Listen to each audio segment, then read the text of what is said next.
Awesome. All right, folks. So we're live. We're here. We're doing it. We took a couple minutes to get the technical difficulties sorted out. We went ahead and get started. So we don't have anybody on yet, but we're going to have some folks on as soon as we share the post. Everyone, share the post. Share the post. Here we go. I don't even know where my phone is right now. I think it fell on the ground. Yes, it did. All right, so before folks get on, going from your left to your right, obviously, so I'm Tony. I'm the bullet guy, so I'm going to be asking you guys lots of questions. On my left, your right, we have Chad here in the Santa hat. We have Paul, and then we have, obviously, you guys know Kevin. Appreciate you guys coming in and joining us. It's going to be a lot of fun. We got a couple folks on, so we're going to go ahead and are we going to play the intro and then roll right into it? Is that what we want to do tonight? Yeah, go ahead and do it. All right, Hey, Thomas, how are you?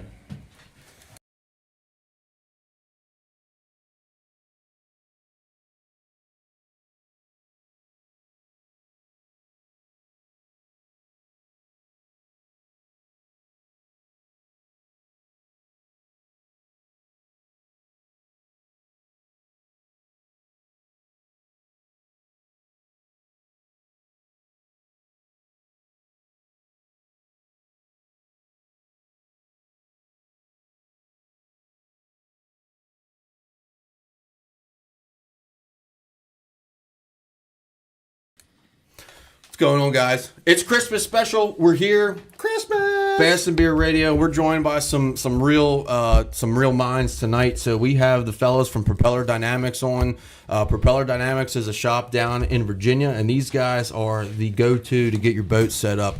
Whether you're running Ranger, whether you're running Skeeter, Nitro, Bullet, Allison, Stroker, Gambler, whatever it is that you're running to catch bass, you need to give these guys a call if you're not getting the performance that you want. So we're really excited to have you guys here. I'm super excited because I see a Bullet sign in the background, and in a week exactly, me and Chad are going to pick up my Bullet. So we are very, very excited. I'm losing sleep over that trip already. It's not even your boat, too. That's the best part. I know. But we're psyched to have you. Losing sleep over riding in it, too. Go ahead and introduce yourself, guys. I know who we're talking about.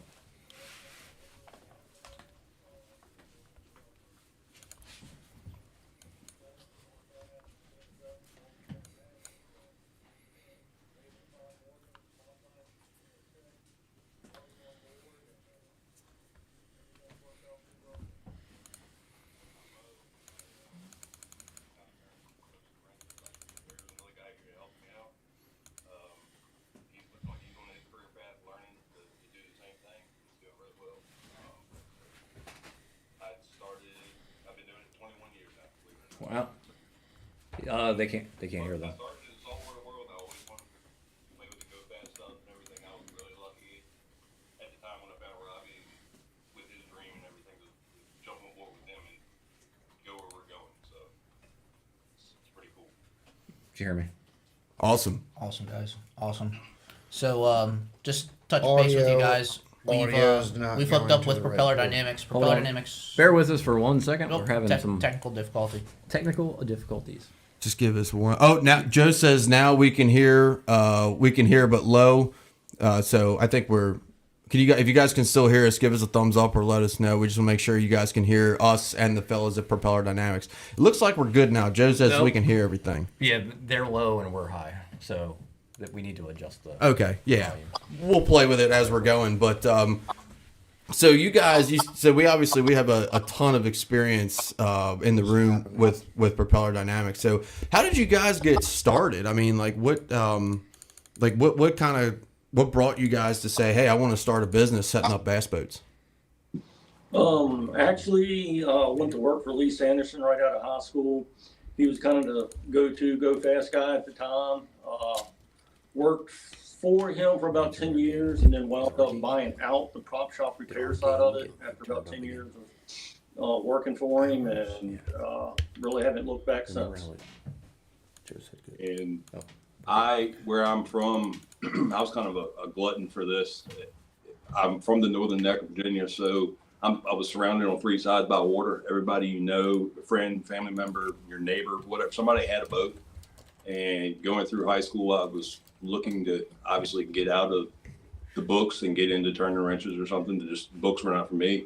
I was able to go through a vocational program for marine trades, and I felt like that was going to be pretty much, I'm not going to say easy money, but I was always going to have work. And my grandfather was a waterman. I had been around the water all my life, so it's pretty easy to fall into. And here we are, 21 years later. So, yeah. That's awesome. Right, so you guys obviously you set up boats and obviously and all that good stuff. I mean, let's just start. Let's come right out of the gate with it. Like, what's the fastest either of you have ever been going on a bass boat before? Fastest speed? Yes. In an actual bass boat, probably 106, 108, somewhere in that range. What kind of boat was that? An Allison, if I had to guess? Yeah, that was an Allison. Yeah. Okay. Wow, that is cooking. That is absolutely insane. Bass boats for me, I just did it recently actually in a bass boat. It was 91 and it was in a Bullet. What hull was it? A 20 XD? No, it was an XDC. Really? 20 foot or 21? 21. Well, that's with poles, with Alltrex, with a graph, lead acids on one side and a lithium cranker, and full of fuel. That is absolutely cooking. That is cooking for that. He didn't have gear in the boat, so we added weight. We had about 100 pounds of. We actually have plates that we put in the boat. We got some 10s and 25s, and it equals 100 pounds. We had that in the boat as well for ballast. That's moving. That's absolutely moving. What size motor was on the back of that? Was that a 300 or a 250? 250. Yeah. 250 almost. Yeah. Oh, 250-ish. Right? enough said. So, just a shout out to one of our buddies, John 200. Scungio out here with JCS Marine. He's up in Rhode Island. He's actually doing my Bullet right now. Him and those guys, they have a 20cc that they're building right now that is going to be absolutely bananas. I fully expect, and they fully expect that to be a triple-digit boat. I was talking to John today. We're going over some stuff because me and Chad are headed up there next Friday to grab my Bullet, and he was talking about getting some props work, so he might be giving you guys a call down there because he's got lots of props that need to be worked, and he's got a lot of setup questions. But just Yep, we can take care of it. Yeah. So Did I hear right? Your Bullet's got an XB on the back of it. It's got a 250 XB. Yep. You'll be happy. So that's what I've heard, man. So, dude, I basically stole that thing. I don't know if you guys have ever. I'm sure you are, but are you guys familiar with Duck River Marine at all out in Tennessee? Yep. Yeah. So Brian and those guys, they posted it was $3,100 for this XB, and I was like at work on lunch, just randomly scrolling Facebook. I'm like, yeah, I'm gonna buy this. And I called John and I was like, look, man, like I'm ready to go on this. Is this a good thing? And he's like, absolutely, send it. And he's been running it a little bit now. And of course the it's not propped right. It doesn't have batteries or nothing like that in it. But he said easily it's got mid 80s, high 80s all day with that XB. Yeah, it should. Has it got a Sportmaster on it, or is it just a regular Torque-Master? It's got the regular Torque-Master. Now it's gonna be loaded to fish. I mean, I'm gonna have the 10s at the console, a 12 up front, another 10-inch Garmin with 10-foot poles. So it's gonna be loaded to fish. So if I can see with a load and a partner like 80, I'll be very, very happy. And from what I've been told, that's very doable with that boat. You should be very doable with that. That's awesome. So in your guys' opinion, I mean, with that setup, and I'm running all lead acids, I'm going to go to lithiums eventually, but for the first year or two, I'm definitely going to run lead acids. I mean, we and John have been kind of going back and forth with what we think the best prop for that thing is, but are you guys thinking a 27 or a 28 Bravo for that boat? Or something else. I would, for fishing, I would figure the 28 be pretty close. Depending on, as you have the boat and run it a little bit more, you might even go a little bit higher than that, but getting that 28 maxed out is probably going to take you up. And just, it is what it is, having a performance boat like that, you have to have some seat time and learn it. Right. Come with it. The 28 probably pretty decent to start with, I think. Yeah, it's gonna be cooking. I'm pretty excited about it. Yeah. Man, we need to put a prop on my boat that just gets it out of the freaking water. So Chad needs help with a prop too. So This is diagnosed Tony and Chad's problem. Go ahead, tell them about your boat and see what they say about yours. Don't laugh. Don't Hold on. laugh right away. So What- if they say that it's a giant turd, like the last person you asked, are you gonna sell it?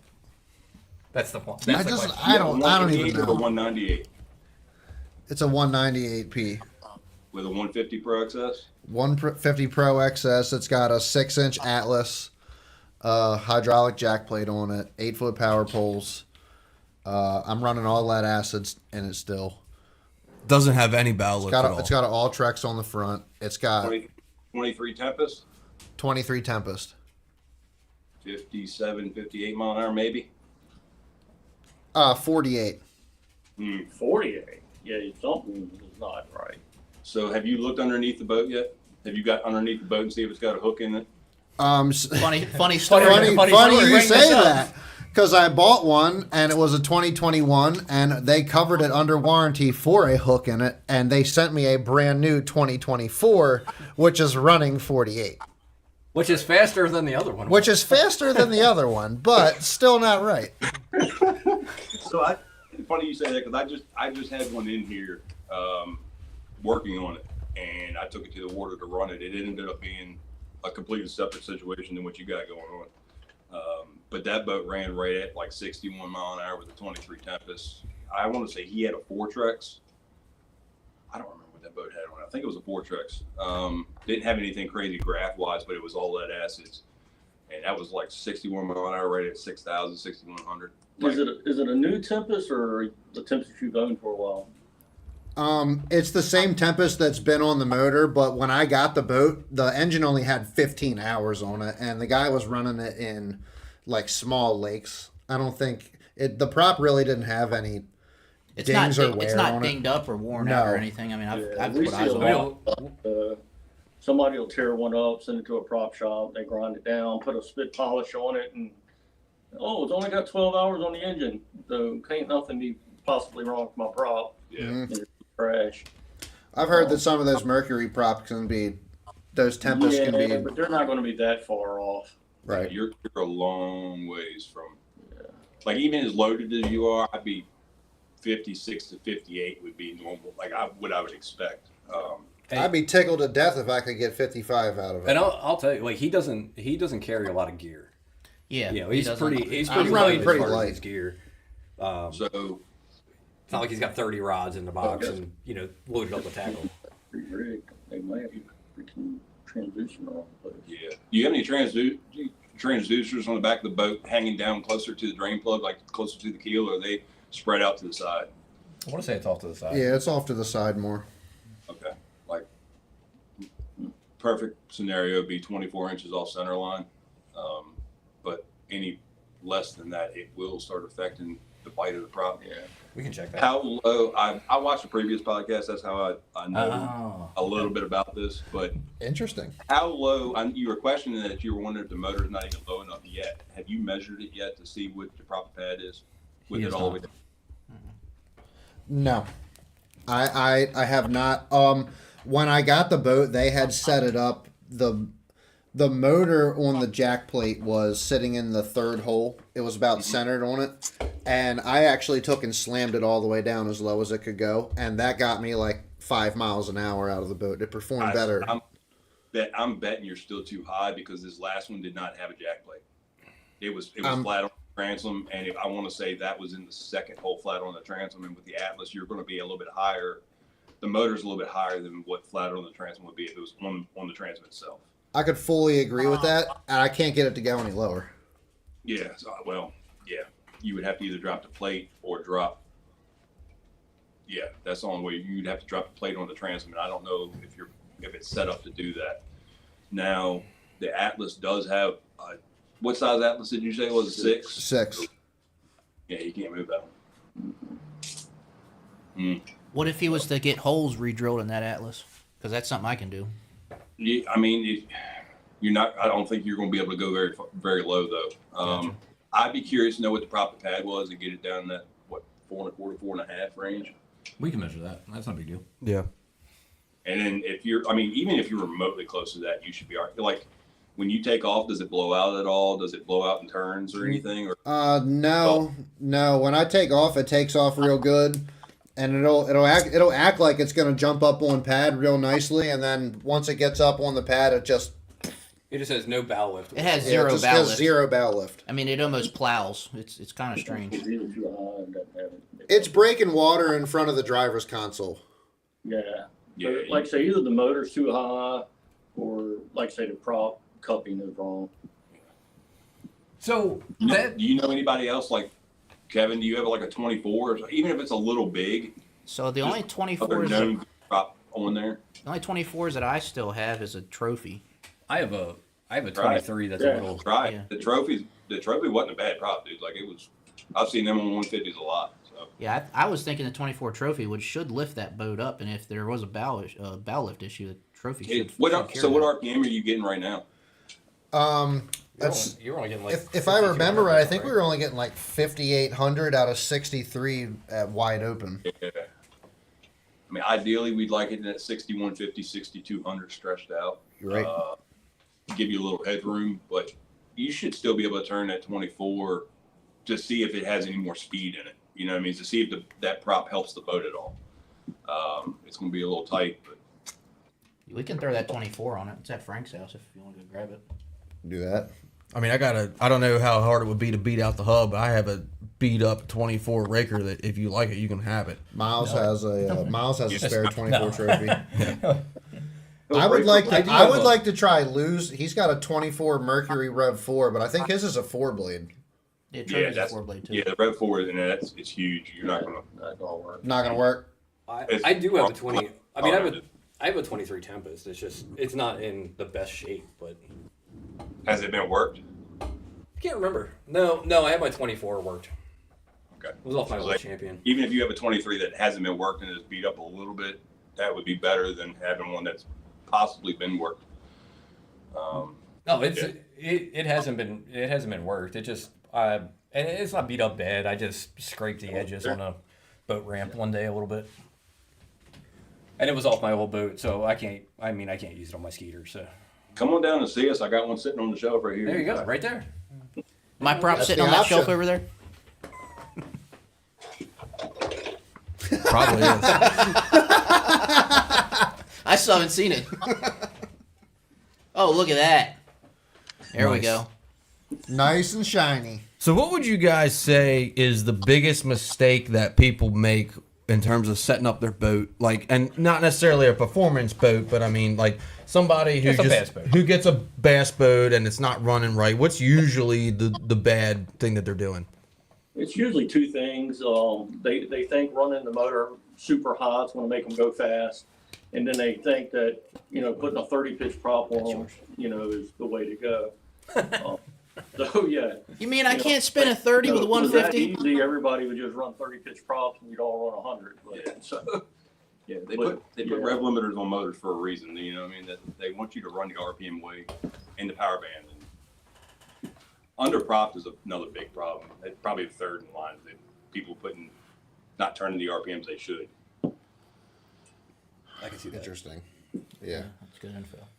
I'm gonna So have to dig into this for What do you guys think? And me and Chad were talking about this a little bit earlier, but what do you guys think about Solus props? Because my only experience with Solus is that they're sold on Amazon, and my uncle, who is an entire other conversation, buys them like once every 6 months because he chews up his aluminum prop on his classic 50 Skeeter SD80. So I personally, like, I don't even consider them as a legit prop, but I mean, you guys work with them more. Would you guys say that they're any good? they'd make a good spare to get you back in. There you go. See? It's better than an oar, I guess, right? I have a question. This is something that you see a lot, and That answers my question. Thank you. I don't think a lot of people, a lot of the average, especially bass fishermen, know what this means. Like, you get on Bass Boat Central and somebody, posts a prop for sale, and it's balanced and blueprinted. What does that mean? It depends on who's doing it as to what it means. Air standard rebuild would be everybody else's balance and blueprinted. So basically, all the blades should be the same, same rake angle, same cup angles, and balanced. That's what everybody calls a balance and blueprint. That's what we call a standard rebuild. Okay. Air balance and blueprint is we're going to talk to you. We're going to figure out what setup you have, what RPMs you're running, what speeds, blah, blah, blah, poles, yada, yada, yada. And then we're going to actually adjust that prop to match your setup. So I made balance and blueprint Kevin's prop and set his boat on fire. And then he's like, hey, man, hey, take it. Hey, Mike, my buddy, put this on your boat, different brand, different engine setup, blah, blah, blah. And he gets it and he's like, dude, what are you talking about? This prop sucks. Yeah, so that prop was built for Kevin's boat. Right.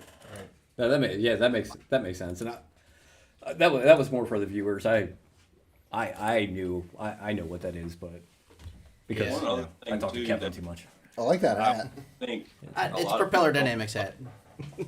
one other thing I don't think people realize and don't even think about, and if we battle this all the time, is people will bring boats into setup, and we get them in the shop, we do our measurements, we're doing whatever, and just out of curiosity, we're trying to see, does the guy have Bass Pro, or does he fish with one bag of worms and one rod? It's like, how does he fish? And then 95% of the time the boats come in, they have nothing in them.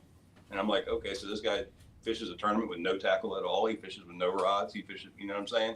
So the setup realistically is better to do in worst case scenarios. So that way, if weight does come off the bow, we do have better bow lift. We have all the advantages at that point.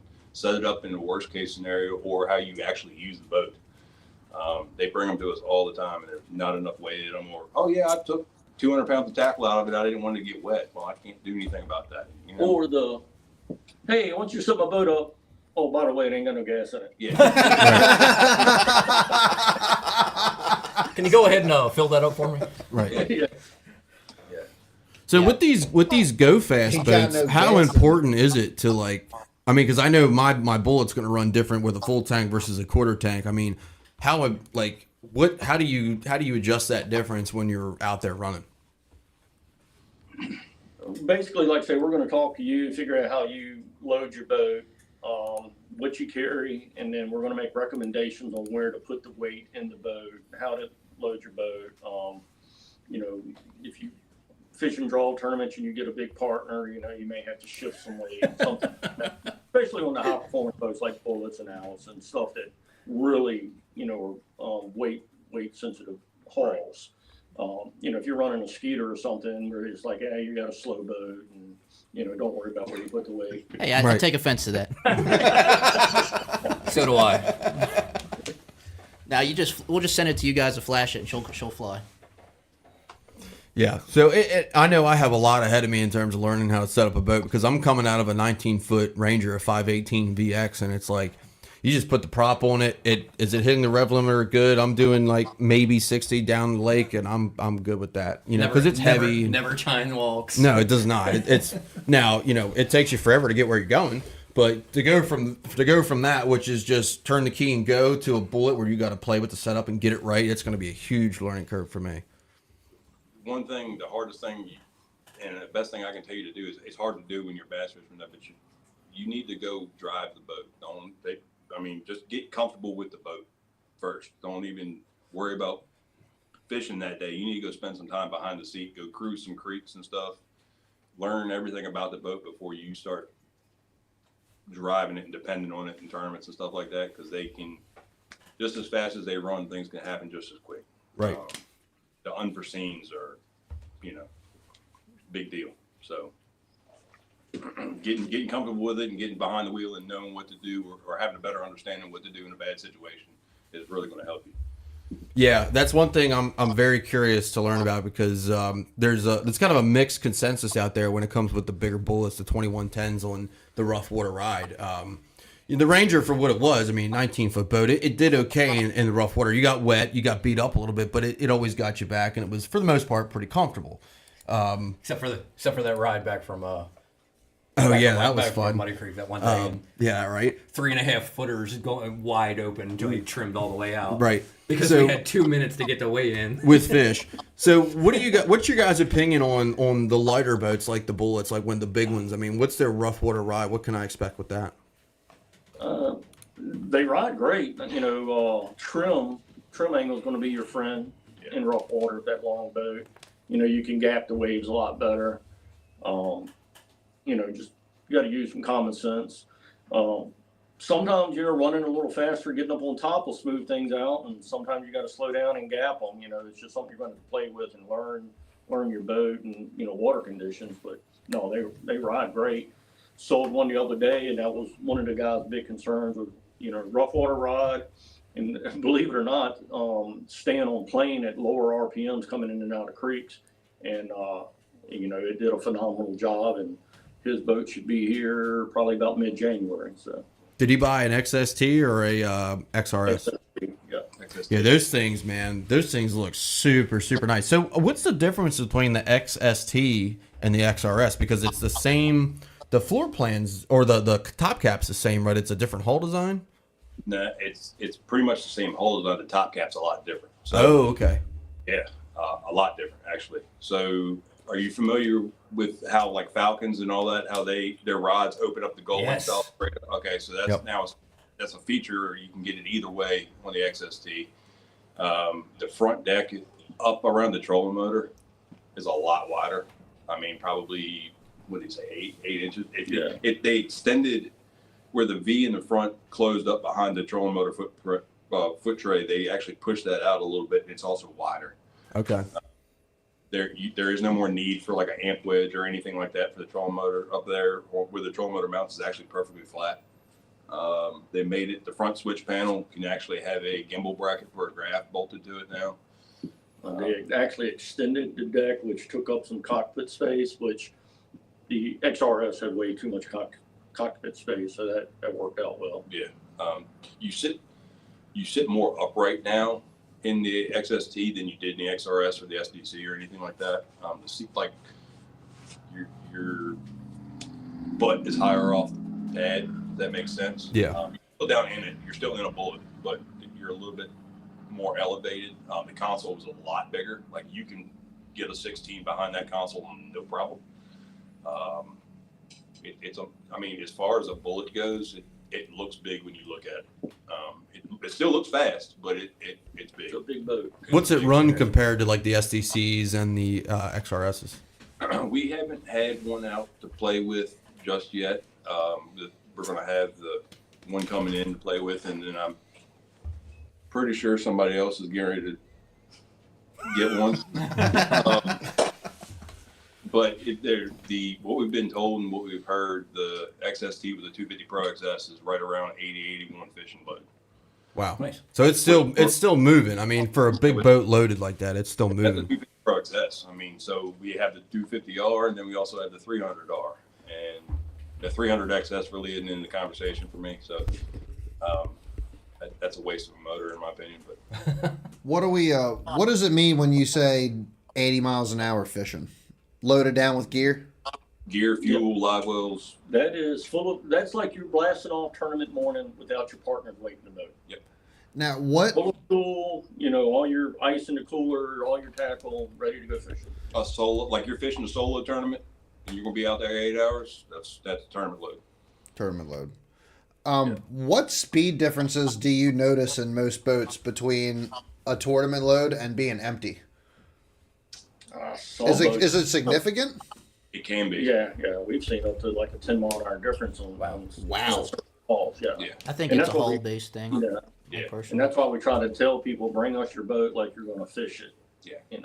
Like Like- setups do change. Like an Icon. Icon. If you want to go slow, that is the boat for you.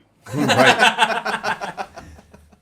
I'm But not you an get heated Icon seats fan. and a wireless phone charger, though. Yeah, everybody is going to see how pretty it is because they're going to have a long time to look at it. I can promise. And you get a little tube in your live well to automatically pump your G juice in there. Yeah. But it's got a wireless Totally. phone charger. I mean, what more could you It's want? totally worth So $150,000. does Micro.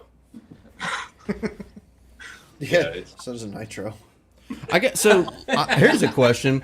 So we could talk about the go fast boats a lot, and we all know that like if it says Bullet, Allerson, Stroker, Gambler, they're all fast.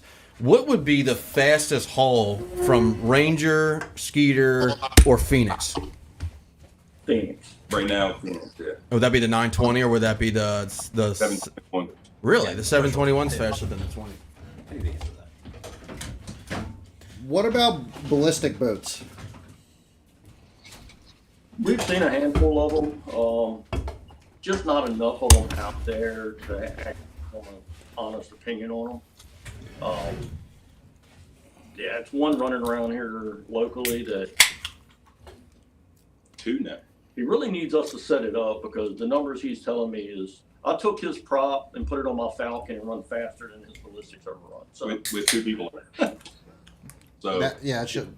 How do you Probably shouldn't be happening. how do you like your Falcon?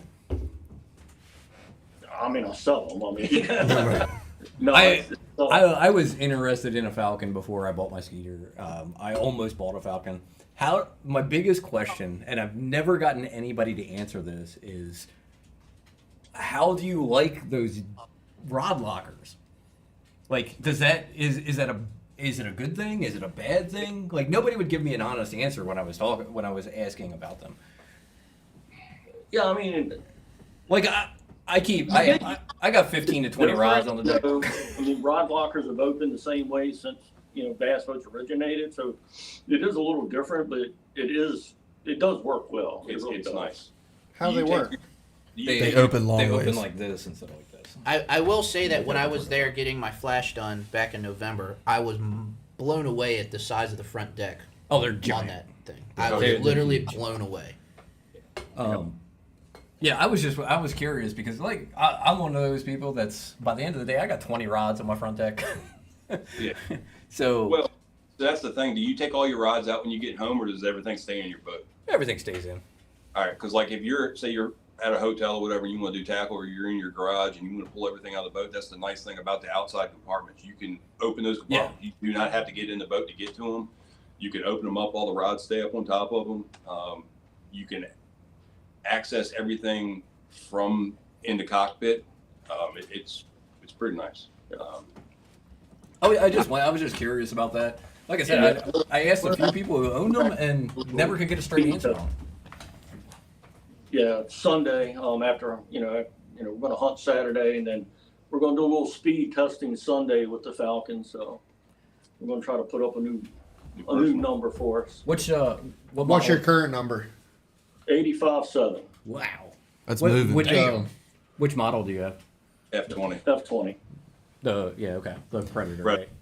So since you guys have a lot of seat time and bullets, right? And I'm curious about the fishability of it, right? Because I'm coming out of that 518 VX. For what the boat is, it's a smaller boat, but it's pretty wide front deck. I mean, how much of a difference is it going to be going from fishing team tournaments out of that to going to fishing team tournaments out of the 21 XDC?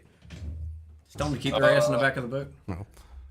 No, I mean, you'll both be able to fish off the front deck. You won't be able to stand shoulder to shoulder, at the front of the boat. But, it's plenty of room on the front deck. If you're flipping down a bank line, your boat will be able to flip just fine. So you've sat in the boat. You've actually been in the boat. Yeah, I ran it. So when I first got it, it had a 225 EFI, and the fastest I got it to with like maybe an hour of seat time was like 75 with the 225, and it was. I mean, I felt comfortable at that speed. Now 65 to 70 was all over the place, but after 70, it leveled out and it rode nice.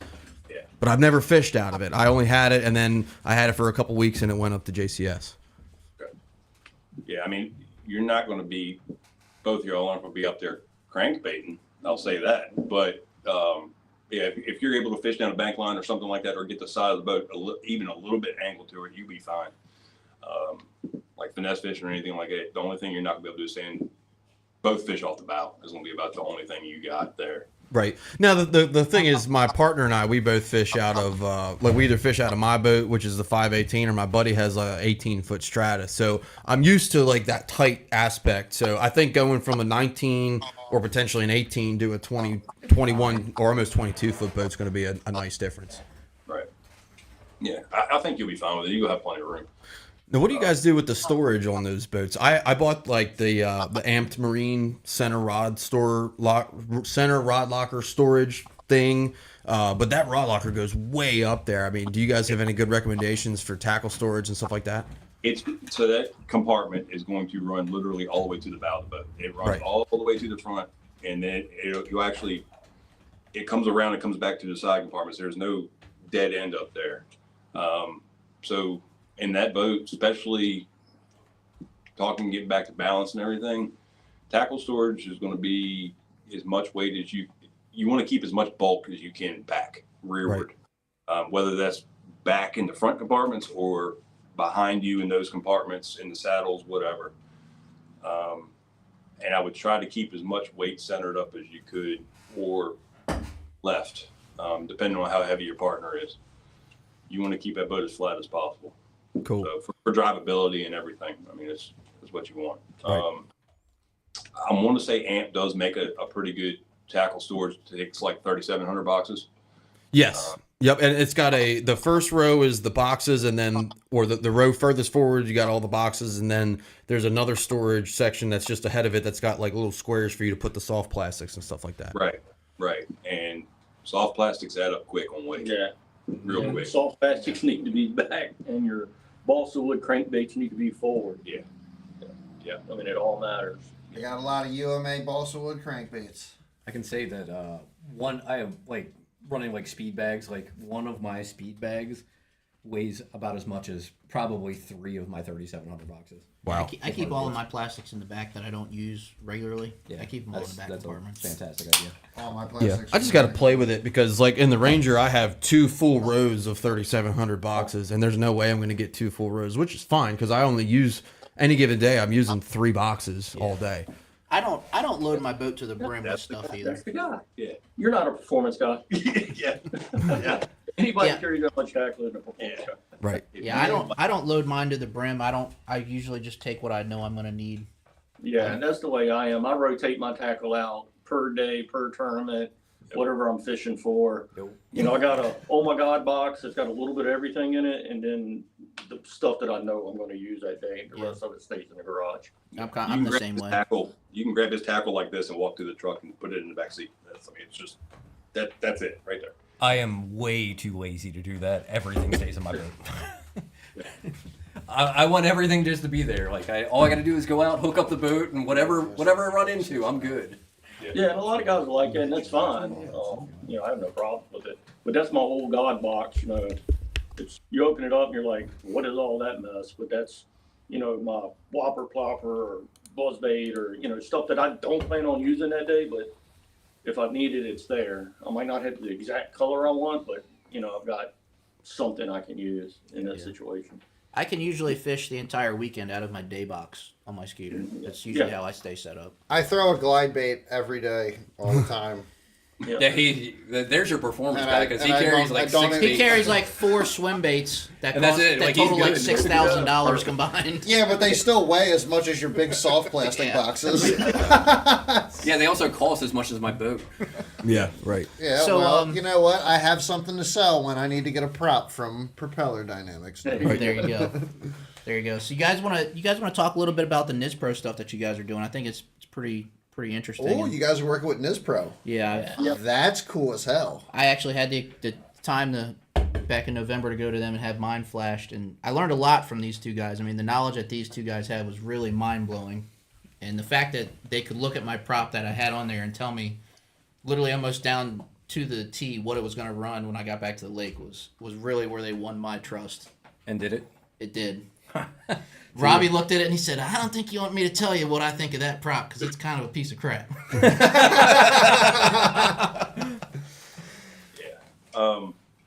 So everybody knows, or I would assume it's common knowledge now, that manufacturers of engines have regulations and everything they have to meet when passing EPA compliance and to be able to sell something. You know, they all have to meet an emissions standard. And for whatever reason, Yamaha has seemed to meet that standard, but also at the lack of performance and fuel economy. I don't know how they managed to make it not as clean and burn. I don't know. They made it clean. So not only does the NISPro tune really help with the whole shot performance and mid range, you know, it's all around performance tune. The fuel economy comes along with that. NISPro really cleaned that tune up. The response and everything, it's pretty unreal. I'm sure, Kevin, you can attest to that. It brings them to life. It feels like what it should. And the other thing that I've really noticed on the tech side, servicing these things, because we got quite a few of them out there now that have got some hours on them. Gear loop, generally, I'm going to say, unless they beat it up pretty bad, the gear loop is a lot better. It's a lot cleaner. Does not look like it's being stressed nowhere near as bad. The engine oil is a lot cleaner most of the time. I don't have moisture issues really with, or engine oil fluctuation problems with the Nispro tunes.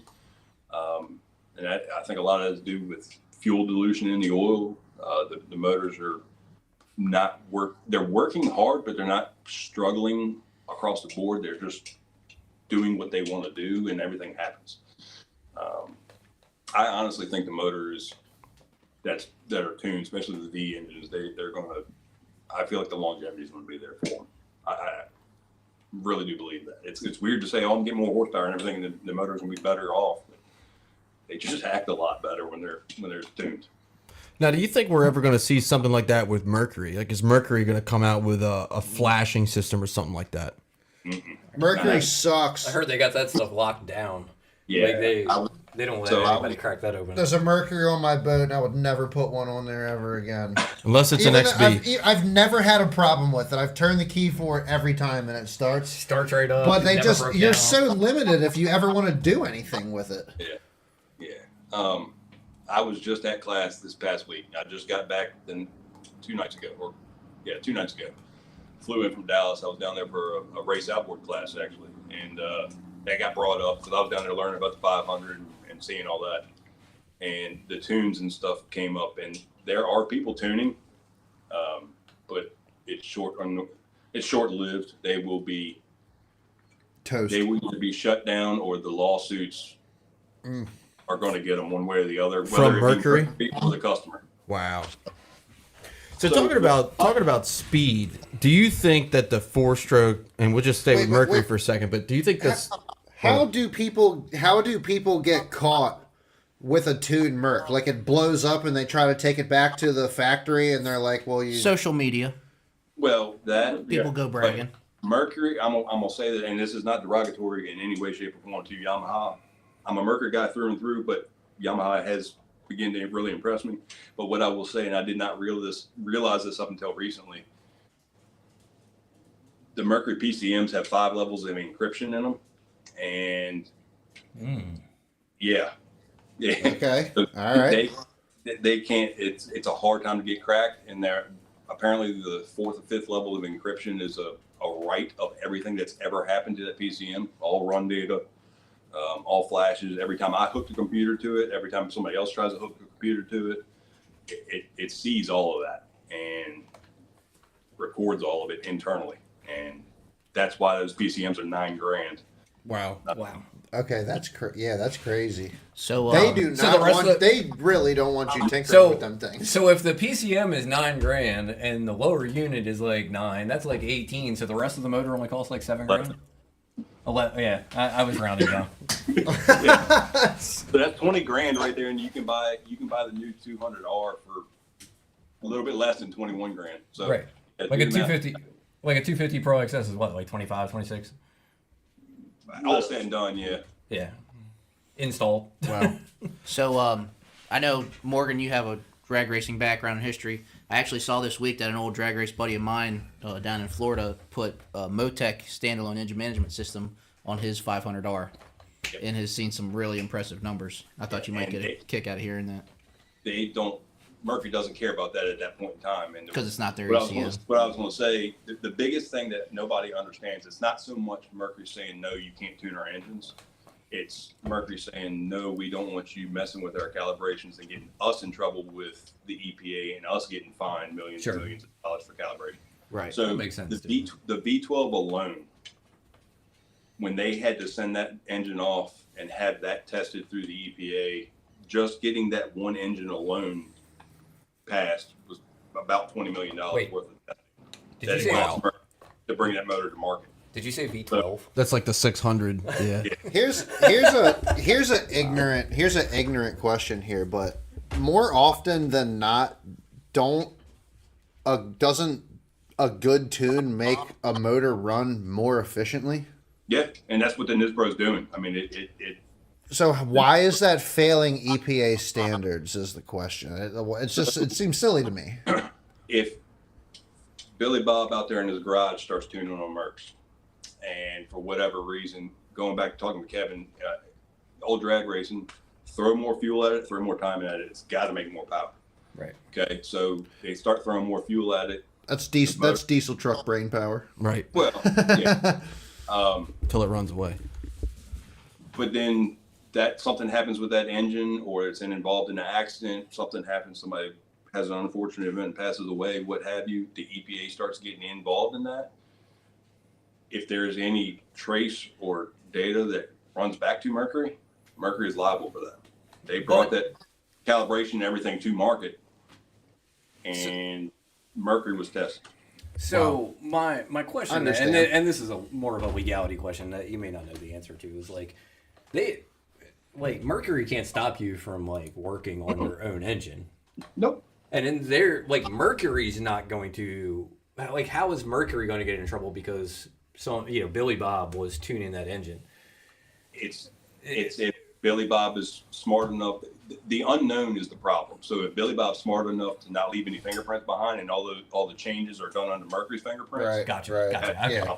Yeah. Gotcha. So Billy Bob makes it look like it was just like a stock Mercury engine, Yep. and then Mercury gets that makes sense.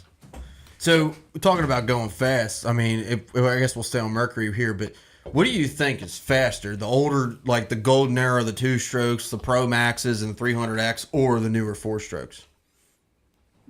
That's a great question, actually. That's actually really a great question. faster and quicker are two different things. We're in agreement with that. Yes. 300R is definitely faster than a 300X. Now, as far as acceleration and mid range and all that, I think 2-stroke still got it. But big end numbers, that R is hard to beat. Really? So Yeah. we just got a really what I think is a pretty good question from one of our viewers.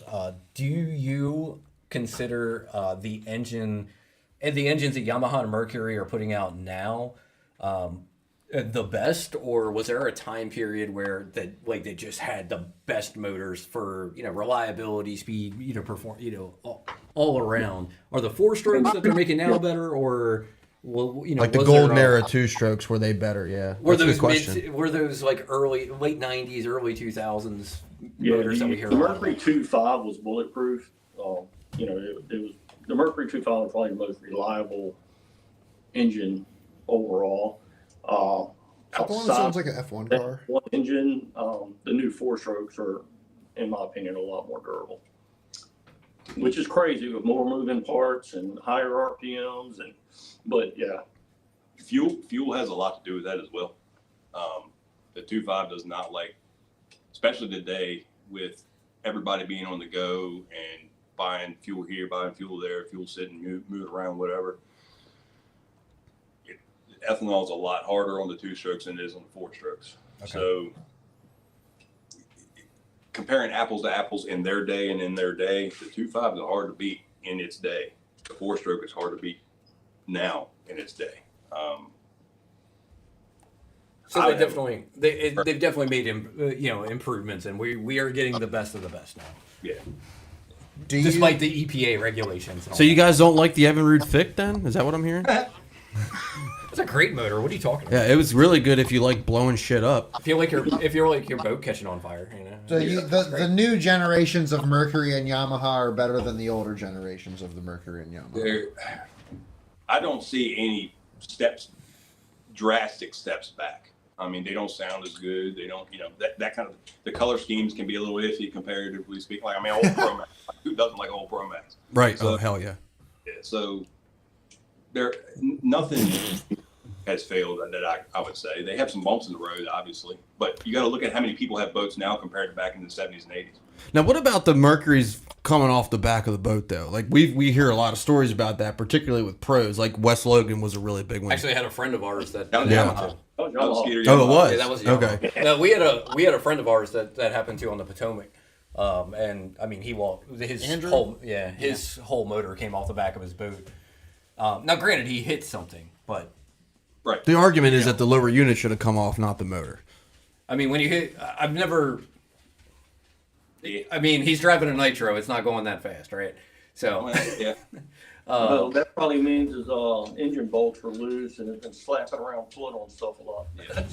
So No, people it think- broke. So it broke the same place that we've seen, multiple other ones break, like right where the engine Right connects where at the the little jack unit plate. bolt on.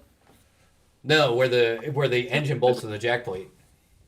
So that that radius that's like right there, it broke like Yeah. right there. So Oh, like you had the okay, bolts, the bolts are there and there's no motor. On the hinge for your Or the top bolt, shipments. the top He bolt. broke at the Yeah. pivot point. Yeah, he broke the Yeah, pivot that's point of it. the hinge. I personally have not seen that. Here, we have seen some impacts that have broken engines up pretty bad, broken cases off, tore up motor mounts, things like that. I have not seen one come clean off here. Now, another local dealer to us, he replaced one that had ripped the entire transom off the back of the boat with it, and they drug it back to the ramp, I believe, with the steering cables and the engine rigging and all that kind of stuff. But he hit a wing dam, like he triggered a wing dam at probably 65, 70 mile an hour. He was cruising in a Phoenix. So, I mean, a stone wing dam, you can't really. Yeah. Yeah, that's but so bad bad. things are going to happen no matter what. Yeah, I mean, everything is getting heavier, everything's getting bigger with that science. You got more inertia. Things are going to break. Yeah. So. Oh, we got another good question from our buddy Thomas. So he actually pulled over to the side of the road to make sure he got an answer to this question because he's driving right now. Fish So- the DMV. Check us out on the 23rd with that. He said, we see a rise in hybrid and electric only cars. Do you see that coming into the bass boat world? We actually were dealing with a company for a while that was getting ready to build some electric outboard stuff, and we were working with them, helping them design some things, and that whole project got scrapped. So You guys didn't. So like the whole the ghost thing, not a thing, right? I'm sure you guys are familiar with Team Marine, Andy and his crew. We talked to him a couple months ago. We did get into the Rotax Ghost a little bit. What a colossal failure that thing was. But yeah, it's a good question. I mean, So- that being said, but no diesel outboards, right? We're never going to see that either. Oh, they're already out. Oh, yeah, they're already out They've been there. out. They're going. Well, they've come and gone. Let me say that. Like Ox is out there. So the 3-liter Optimax, a lot of people don't have no clue about this because it was mainly a military and police situation, but they had what was called a DSI or diesel spark injected motor or sparking ignition motor. Excuse me. It was a 3-liter Opti that ran with spark plugs. And it was literally a calibration change and a few other small things that they added to it. I think they had block heaters where the temperature sensors were or something like that. But they've had diesel motors for a regular while now, and performance-wise, you'll never see it. Longevity and stuff, because it's running the same fuel that is on all their other stuff, police stations and Marine crews and stuff. They have come and gone. They had them for 10 years or so, something like that. So, just back to the electric thing, just to sum that up. That's really just going to be that niche market for those guys that fish those like electric only lakes, and it's Yeah, I think never really going to go any farther than that.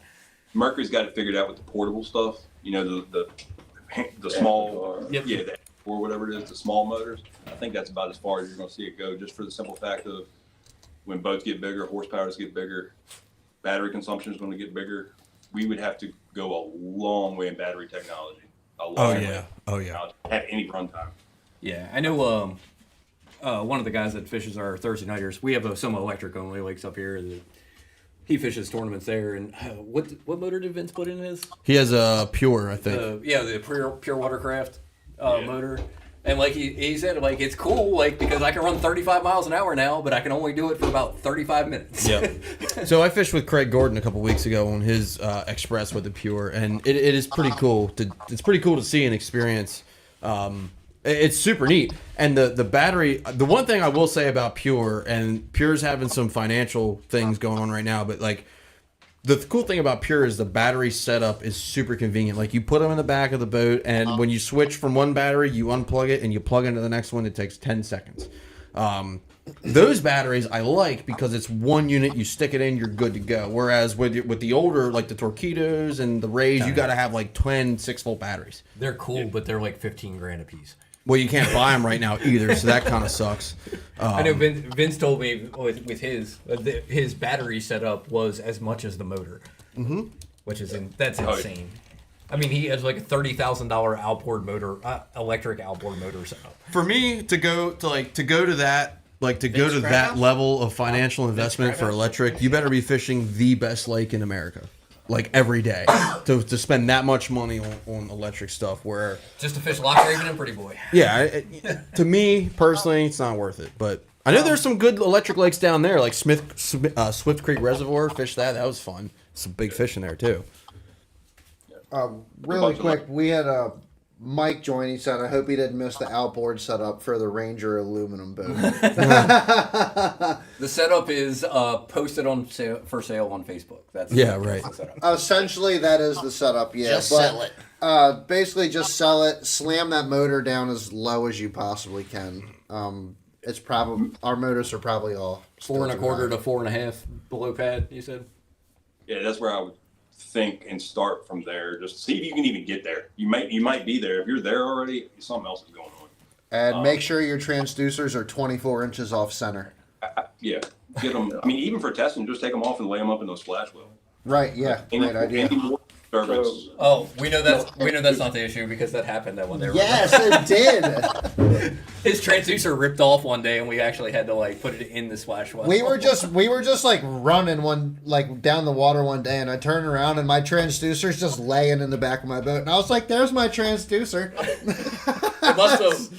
When we stopped at one point, I guess the water just like washed up over the back of the boat, and it was just sitting in the splash well. Have you felt the bottom of your boat like right at the back edge? And I'm sure if you've been online on any forums, you've heard this on any aluminum boat forum. But have you checked the welds on the trailing edge of the boat? There's definitely a weld bead on the bottom of the transom that you can feel with your finger, absolutely. And I've heard of Ranger approved Ranger shops to take it smooth with a grinder. Yeah, you don't want to go completely smooth, but you can take them down sometimes. How aggressive would you? I mean, it's not the size of a pencil stuck to the bottom of it. No, nowhere, nothing like that. It's actually, You can feel it, but it's not like it's not bad. it's not like you can like grab a hold of it. You know? Yeah, okay. Yeah, we've seen some bad ones where they just flat missed the joint, or the welder was way too cold or whatever. It's just a big glob sitting there. Did the boat sit on there a lot for any amount of time? Like, was it a stock boat when you bought it? So it was second one. This is the second one. being the second owner. So second owner was and bought from and this is a brand new hull too. Yeah, I was wondering if it was war plugged or something like that. But I do think it sat on a trailer for a decent amount of time because it was a 2021 and I bought it in 2020. Yeah, but that doesn't. That has nothing to do with your hull now. As far as the hull, it's a brand new hull. I mean, the hull's only Brand a new year hull. old, I don't know if it was like stored on the trailer wrong. Maybe. Yeah, but my 2024 hull's brand new, so it doesn't matter. Yeah, that old hull's gone, so don't have too much concern there. Sometimes I think too deeply into this because I'm so frustrated. Right. yeah. Have you run the boat empty? Have you taken everything out of it? We've ran it empty. We've Yeah. ran it full. I mean, What's the there's not difference much between Plate up, plate down, trimmed up, trimmed like down. how much of a speed difference versus empty versus like full? It's the same. It's the same. Yeah, it's Oh, you're definitely something's going on. It's the same. Empty, full. It's the same. Trimmed up, trimmed down. It's the same. Does it got any rooster tail? Yes. You look back. How much? it's not terrible. When I trim it up to get max on the whole, RPM, it's kicking it up over the motor, but it's not awful. Yeah, not. I haven't honestly. I haven't driven the new hull, but I drove the old hull, and I mean it was It's nothing more excessive than anybody else's. couple inches higher than the cowling. I mean Yeah. nothing crazy. I was running when I ran the other one the other day. I looked back and I mean it was dead flat. Like there was nothing. You had a little V come together in the middle, but I bet you if there was any tail, it was 6 inches. Gotcha. Nothing. So, and generally a tail like that, like he was just saying, that's a height thing, way too high. It looks cool, but it's wasted. Yeah. I definitely think that it could go lower. There is one more space on the jack plate. There's only 2 mounting holes on the Atlas jack plate, and it is in the bottom hole, so it could go up to the top hole. I think that's only going to take it down maybe a half an inch to an inch though. That can make a Three huge quarters. That could difference. it could make a big difference. Yeah, I mean, 3/4 could really help you. You know, it really could. And the other thing you're going to find too is if you do get any bow lift and the boat go ahead and speeds up, the hole's going to start working a little bit more. The speed can help with lift too, getting it up on top and getting it going. Yeah, Chad, I think we should lower that thing down. Yeah. It'll just gotta See where- get the tractor to take the motor off Just and put like everything.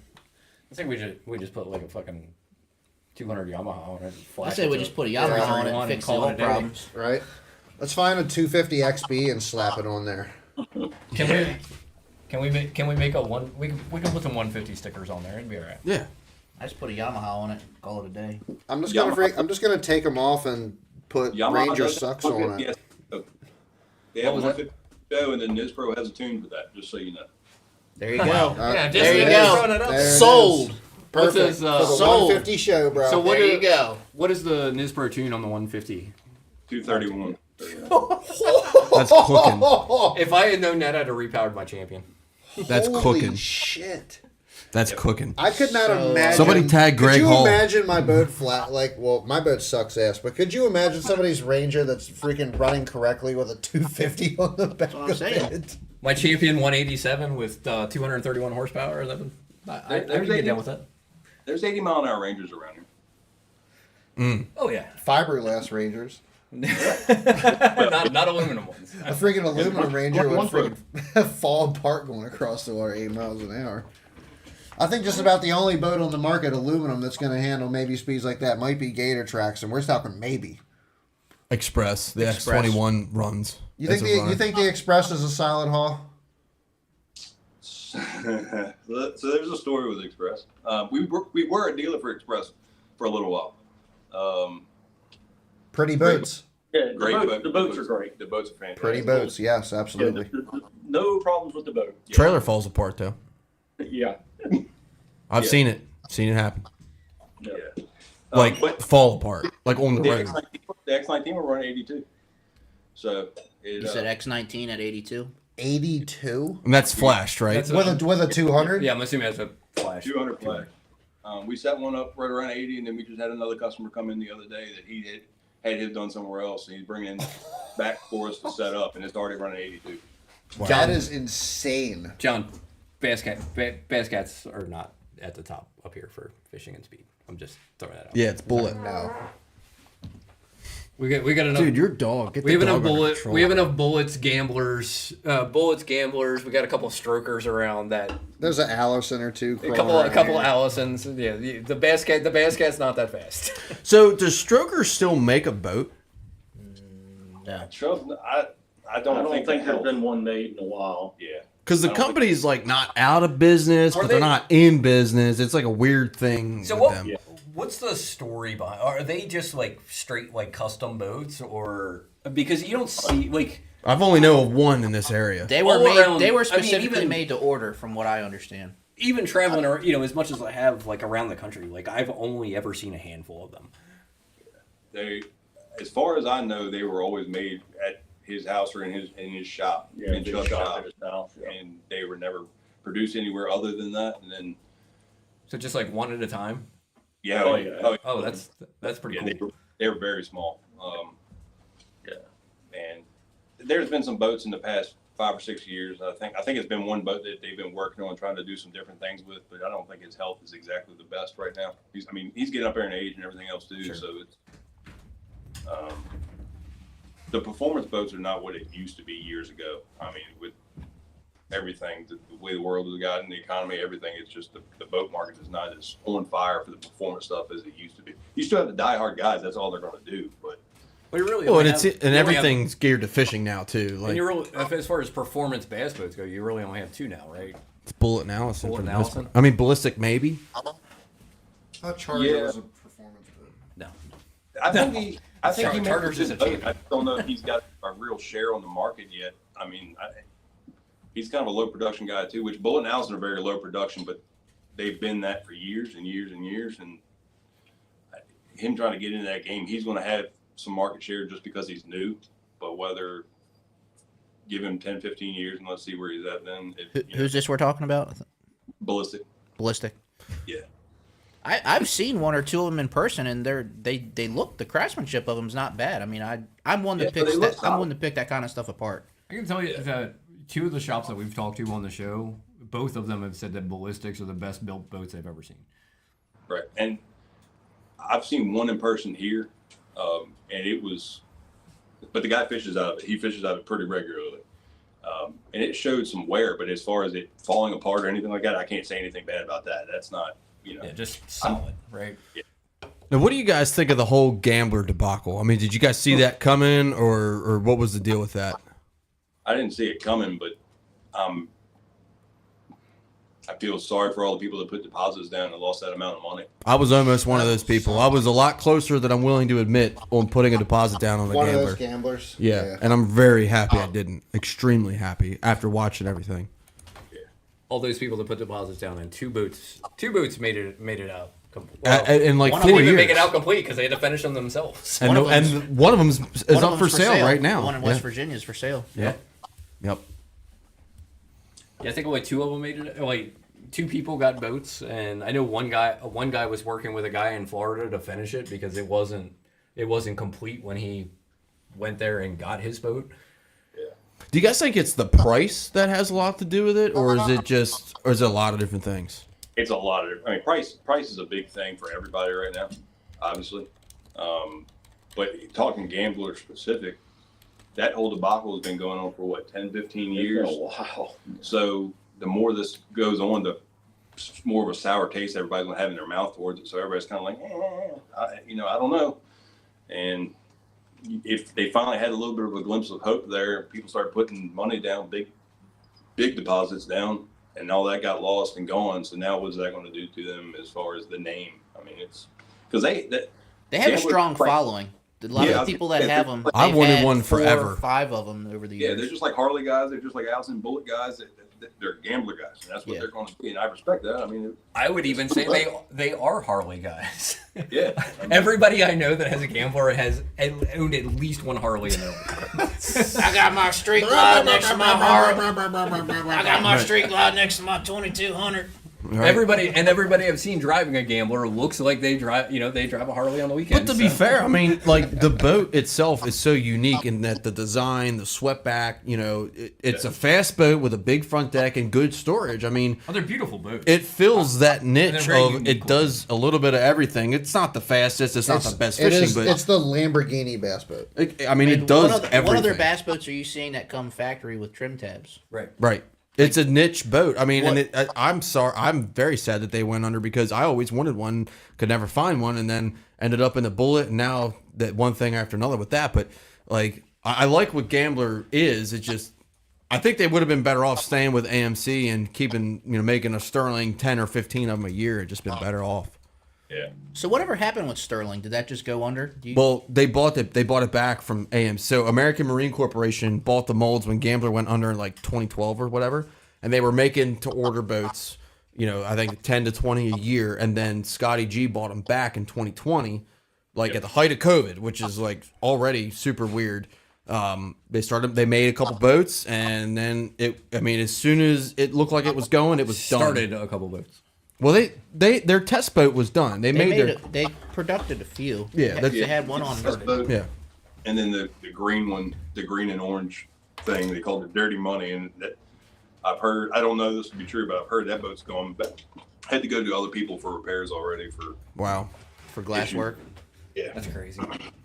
Yeah, there's a lot about that, and I know a gentleman who knows Heath Murphy personally, and I have a lot of information that I've been told not to stay in a public forum, but there was a lot of bad shit going on behind the scenes with Gambler, and it makes sense when you look at what happened. So I heard all their employees just rolled out one day on them. yeah, that's exactly what happened. Everyone left. Yeah. Everybody left, and there was nobody left. I mean, it was gone. He seemed like he dumped his heart and soul or was trying to dump his heart and soul into Gambler. He seemed like he really cared about that, and then everything happened, and he had. And it was weird because I was looking at one. A friend of mine had restored a 209, and it was rated for, because the 209s are rated for 225. We had a 250 on it. So I called Gambler to try to get an updated data plate because that's a whole nightmare if you're overpowered getting insurance and, oh, well, what's the data plate say? And when I called them, Scotty G answered the phone, which I was blown away. I thought it was pretty cool. Yeah. And sure enough, 6 months later, they were done. So I was like, how did we go from Scotty G answering the phone and having an hour-long conversation with me Maybe to... that was the reason he was answering the phone. Well, yeah, it could have been. Honestly, it could have been. I'm not throwing shade. I just like to talk shit. Could very well be correct. I mean, it's a shame because the boat, for what it is, the boats. I feel like Gambler's similar to Champion in that they made a really good boat for its day. It was just the company was mismanaged and it went under for management reasons, not because the product sucked, because the management of the product sucked. Johnny Morris killed Champion. Champion was having problems. Johnny Morris killed a lot of things. White River Marine bought Champion and destroyed them. Well, Like, yes, just but cut the line. they were But they were having having historical low numbers when they were bought. I mean, it's not like Legend. I mean, Well, it Legend was, was on yeah. top when So, But Gambler- Legend was having a lot of or, financial sorry. hardship also when Champion they was were the light was at the end of the tunnel. Like Champion was probably not going to make it out. Champion was definitely mismanaged before and long before Johnny Morris got a hold of them. They were mismanaged to the point where they got sold to Genmar, and when Genmar bought them, then they made them for a bit, and then they made them under Stratus for a bit, and then Johnny Morris said, "I'm going to buy Genmar," and Champion doesn't exist anymore, and that makes me incredibly sad because I loved my Champion. Well, where are we at? There is questions that I do have that some of the basic things that I think we did not really touch on as far as props. I kind of want to know from my own personal knowledge in a more greater depth what does adding pitch do? What does taking pitch away do? What does adding a fourth blade do? What are some of the basics of props? How do they work? And what, for people that are watching the show right now that might want to prop their boat, how can they look at their boat and decipher and see maybe what prop would be the better pick for their boat? What is the best way to go about doing that? Experience. No. The toughest So part. Pitch is theoretically, if it's a 23 in one revolution, it should move 23 inches forward. If it was in a soft solid, so to speak. You guys are on the internet. You always hear people talking about prop slippage and my slip numbers are high or this, that, or the other. I personally think prop slippage is overrated, and I think Morgan has kind of learned that working with me that, sometimes you need prop slippage to get where you need to be with a prop. Not saying that you want 50% prop slips, but if you think about it, if you have a 30 pitch prop that has 50% slip and you have a 15 pitch prop that has 0% slip, in one revolution they went the same distance, even though one's a 15, one's a 30. So a lot of that plays into boat design, prop design, stuff like that. The extra blade, the fourth blade, fifth blade, helps carry weight. Today's bigger, heavier boats, the four blade is definitely better suited than some of the older boats. Morgan and I have this argument all the time about Bravos. I get so sick on every form. The first thing everybody says is put a Bravo on it. We test boats a lot, and the Bravo is probably works on about 5% of the boats that we run. So yeah. I'll just leave that there. But that's why we test props. That's why we run props. Y'all guys would not believe the prop that I'm running on my Falcon bass boat to get the numbers we're getting. You would not believe what it is. I'm not going to disclose it yet. It will be disclosed at a later time. But you'd be like, there's no way you're running that prop. It's just not possible. So, we do some crazy things. Always willing to try. Somebody comes up and says, hey, I got a soulless prop. You want to try it? Yeah, I'll try it. I know it ain't going to work, but I'm going to try it. It might be that one day that this prop works with this hull. You never know. So, although we're the prop experts, we don't claim to know it all because we see stuff sometimes that, like this prop I'm running on my boat, it's like we kind of did it as a joke, and it freaking worked. And we're like, what the hell just happened? You know? So, yeah. But to get back to your question about pitch and rake and, you know, all that stuff, the more blades you have, the more balanced the prop can be. You got more blades in the water at any one time. What a lot of people don't know, that the prop is only pulling on the downstroke. You know, when it leaves the top of the water and then down is actually when that blade is only, you know, pulling like that because of the way the unit's twisted and stuff. So it's a lot that goes into it. But you know, just testing all the time is gives us a good platform and you know, memory bank to pull from. So what about diameter, right? Because so like with the Evinrude Johnson props, you have some 4 blades. Like I run a 27 4-blade on my Ranger, which a lot of people think is like, that's way too much, but it's a 13.5-inch prop. Whereas I actually run faster with the 27 4-blade than I run with the 26 3-blade, even though it's a bigger diameter. I ran a 26 3-blade forever until I busted it up and couldn't find another 26 3-blade that was worth a shit. So I went to the 27 4-blade thinking it would be too much, but it's actually perfect. And I didn't see a lot of RPM difference because the diameter is smaller. So where does diameter fall into the conversation? There again, on boat hull, boat design, theoretically, for every 1/4 inch of diameter, it's roughly 200 RPMs, which for every inch of pitch, it's 200 RPMs. So that's just a baseline. It's not, you know, set in stone by any means, but so yeah, you can go smaller diameter, higher pitch like you did and run the same RPMs. Okay, interesting. Yeah, I wasn't really aware of that. I mean, when I put it on, I couldn't figure out why it was, because I got 3 props to test. I had a 25 4-blade, which ran way too high. I had a 26, which ran 3 miles an hour worse than what my good one ran before the ear cracked. For no reason, it just cracked. And then I had the 27. I was like, man, I'm just going to try the 27. And I was blown away. I was like, there's no way this thing runs better than anything. Because for years, I ran the 26 3-blade, and it was perfect. So you would think the 26 3-blade would be equivalent to a 25 4-blade, roughly. But then you go up in pitch, but you go less in diameter, and you actually have a better end product, which, again, it's all just a giant science project, but I ever thought that was really, really cool. Yeah, like I've always told you guys when you ask me about props, it's like a dark rabbit hole.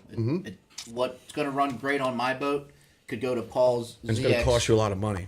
and not run worth a shit. So it's all about testing. It's an expensive game. Right. Well, you can have the same boat, same model, same year. Like you can have 2 of the exact same boats off the factory line, bring them to the shop. They're going to get rigged different. Every boat is rigged some kind of way different. There's some, you know, and even the way the hull cured in the mold, whatever, you could have differences in all of that stuff. And even brand new box props now, you can pull 5 25 Furies out of the box, set them all side by side. They're all going to be different. Yeah, they're just, you know, it's like they're all like fingerprints. They're all unique in some kind of way. Yeah. So And that's where you're, that's where I'm assuming when you there guys is do no your prop rental then. right. proper, you know, repair, your general repair and stuff, you're making sure that it is a true 25 pitch and that it's the way that it should be versus how Mercury sent it to you. Yeah. When I was there in November, I got to see the rundown and of the shop. Was pretty fun because I've always been a metal worker my whole life, and prop working is one thing I've never had a chance to get to see. And they gave me the rundown. It was pretty cool to see. So Chad actually had a pretty good point. I don't know if you guys heard it, but he's talking about prop rental, and that brought up this question: is for somebody like me who's looking for the right prop and the right ballpark to get in, how do you guys recommend going about that? Because I mean, props aren't cheap, right? A brand new 28 Bravo is going to run me about $1,000. So Right. I think a lot of guys are like, I mean, I'll be the first one to say it. I have. Look, he just said it works on only 5% of the boats too, so I mean, it probably isn't going to work on your. I boat. have a little bit of angst against spending $1,000 for something that's not going to work. You're in that 5%. Yeah, so I'll give it the thumbs up on the bullet. All right.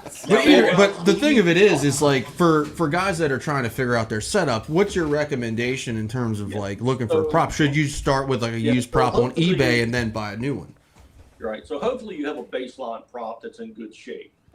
You know, if you got a beat up prop and all, you're not in a good place. But if you've got a good baseline prop, then things like diameter and blade, a number of blades and pitch, like say we're turning 5,400. Well, we know we need more RPM. So there's a couple ways to get there. Less pitch or less diameter or both. So at least you've got a starting point on which direction you need to go. Or you could just call us and we'll put you in the ballpark real quick. Cool. Yeah, experience on something like that, there is no replacement for that. That's going to be the best thing is real world experience and ideas and suggestions. But going back to what I was saying, depending on what the customer wants to do and what his boat's been through, what his hull's like, has it sat outside all of its life? Has it been garage kept? Has it stayed on the trailer? Has it hung up in a boat lift? All that stuff can affect all that and change everything. I mean, boats, believe it or not, fiberglass will move too over time. People don't realize that. Things flex, contort. Right. Is the foam wet? Tony, Yeah. I know what we need to do. Take the bullet down there. We need to make a trip to Propeller Dynamics. Come on. So We need that's to my make a next trip to question. Propeller Dynamics. Get this bullet I am tuned all up in. and I am hang out with the 100% boys at How Propeller long, Dynamics. Let's like go. if somebody like me were to bring you guys a boat and say, hey, this is what I'm looking to get, I mean, what's the turnaround time for where you guys can say, yep, this is what you need, and we have it, and boom? Is it like you guys have to play with it for a week, or is it a couple passes up and down the lake, or what's the usual time for you guys? Yeah, normally, like I say, we've done so many of them. Normally, we'll go down, lay down a base pass with your setup. Won't really change anything unless we look at it and it's way, way off. And then we'll adjust from there. We'll already have a great idea of what prop we need. We'll already have a great idea of what motor height, where we'll need to be in that, the part of the equation. So we can usually get one set up, pretty quickly within a couple hours.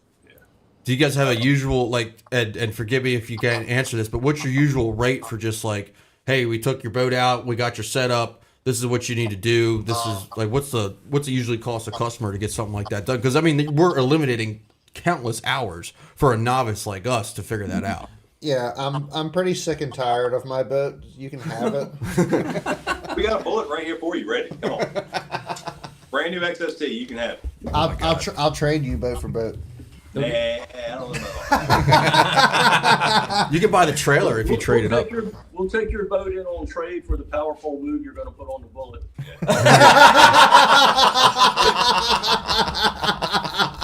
Right.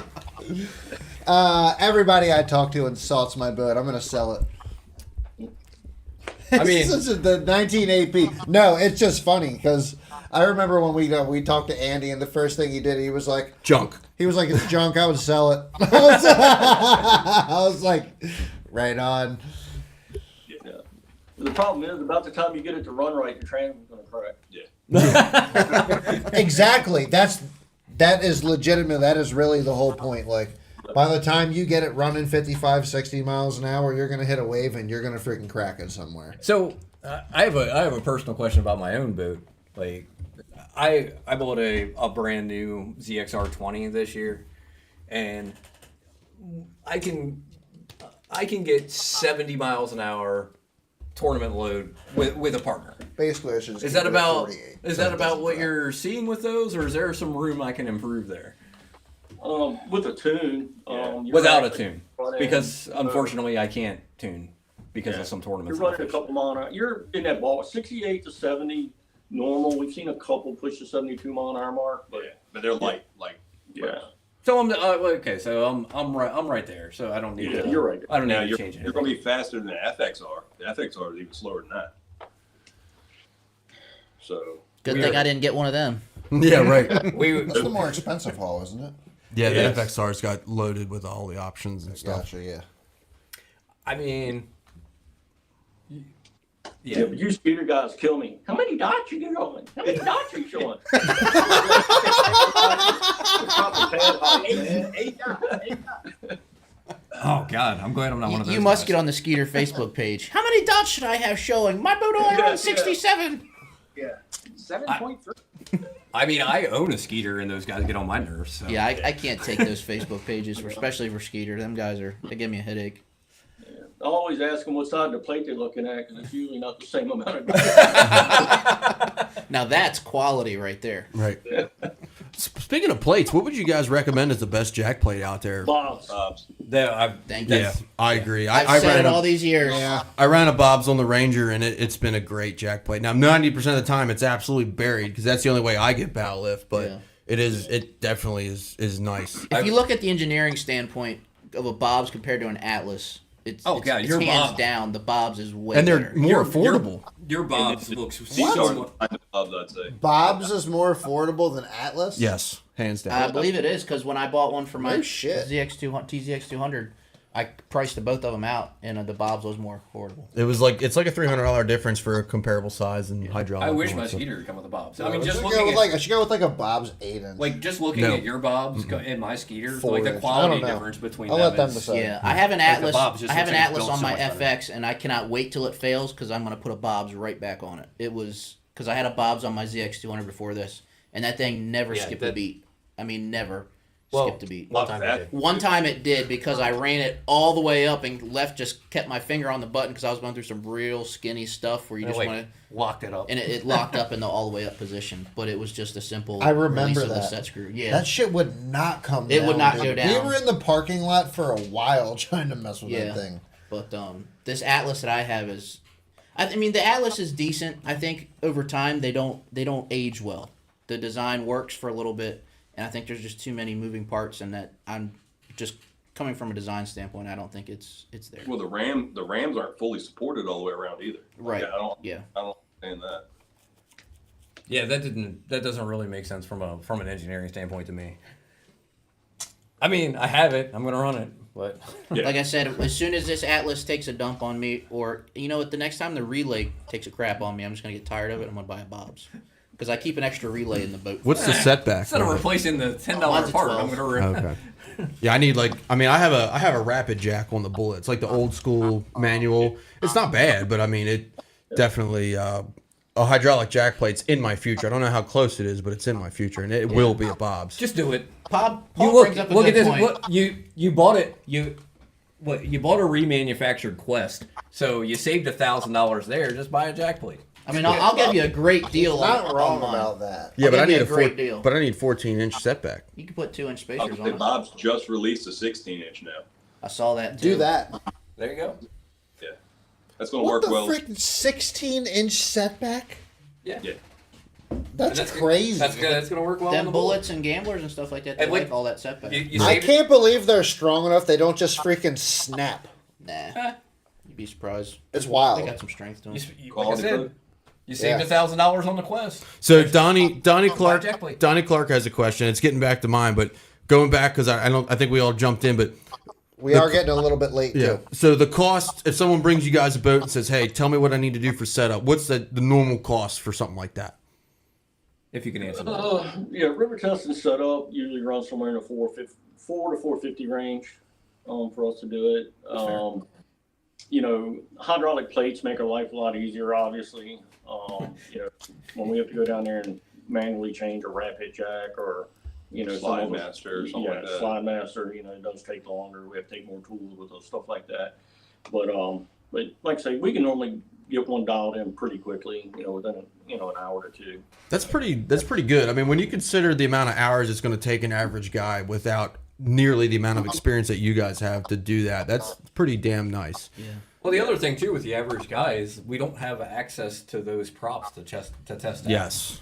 Yes. Well, another thing is it's the experience and knowledge that these guys have. Oh yeah, Right. 100%. We go out on a weekday or weekend to test props. These guys do that for a living while we're at work. That's what they're doing. You know, so Right. Yep. That's where it really pays. And I mean, realistically, like if you're like me, I mean, for $450, that's a used prop on eBay that might not work. Yeah. You know what I mean? So you Yeah, I would not hesitate one bit to take my boat back down to them and have them do my setup. Yeah. I mean, I have I zero. think complaints out of we these should guys. do that. yeah, we should You do that. need some lower unit mods anyway. Yeah, you need some more help anyway. I think they're saying you need a sport master. Me? I think that's what they're saying there. Maybe. It needs some more speed in a Sportmaster, but Oh. Need some extra mods. Are we gonna make Tony's bullet touch the 90s? It probably could. I mean, I'm sure it could. It probably should be able to light. Even with You the stock XB. Stickers. So I got it's going to be running. So it's going to be running. I mean, like I said, it's going to be running to fish. I mean, I'm going to run 2 10-foot Raptors on it. I'm going to run lead acids, and I got the Ultrix Quest up front. So I don't need to have a 90-mile-an-hour tournament rig boat. The front 90's not happening. I can promise you. Right. So that XDC I was telling you about 91 earlier, that was with a Yamaha. It had some horsepower added to it, obviously, but that was pretty light. That hull, when we started adding bow weight, which the Quest is all of the bow weight, you're not going to get any bow weight in a Quest. That it really hurt that hull.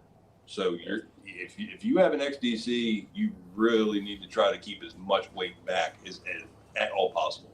Right.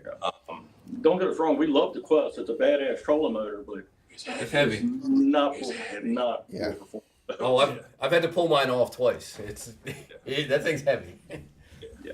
It's When I took it to get it repaired, I went to pick it up, and one of the guys that watches the show is that Minn Kota repair guy. And I show up, and he's like, "Did you bring a forklift?" Right. It's the heaviest damn trolling motor I've ever seen. Right. The good thing about mine is because when I took it up to JCS, I mean, it was cap off. I mean, all the foam, all the wet shit's gone. So I'm saving some weight there. It's got no carpet, so it's got EVA foam. So we're saving weight in certain areas. Not probably enough to completely offset the Quest, but there's going to be, I mean, Fully rebuilt transom, fully rebuilt stringers. oh yeah, full. I mean, it's basically brand new. I mean, the boat's been completely re-glassed in every way. If you keep the Quest, which I'm sure you will, the lead acids are going to help you. So maybe not go. You switch to lithiums. Don't be shocked if you lose a pile. Really. Oh yeah. Yeah, it's just going to change the whole balance of the Yeah. boat. Do you have I know I've seen some. I discovered that shit with a John boat. Right. I've seen some How bullet much you guys lose. do some things like throw a bag of shot in the trans or, back in the transom area. You're going to need a lot. You're going to need a lot. If you go all lithiums and get rid of all your lead acid, you're going to need a lot of weight back there. Which the nice thing about that, you can move shot around. You can get it even more Dialed in.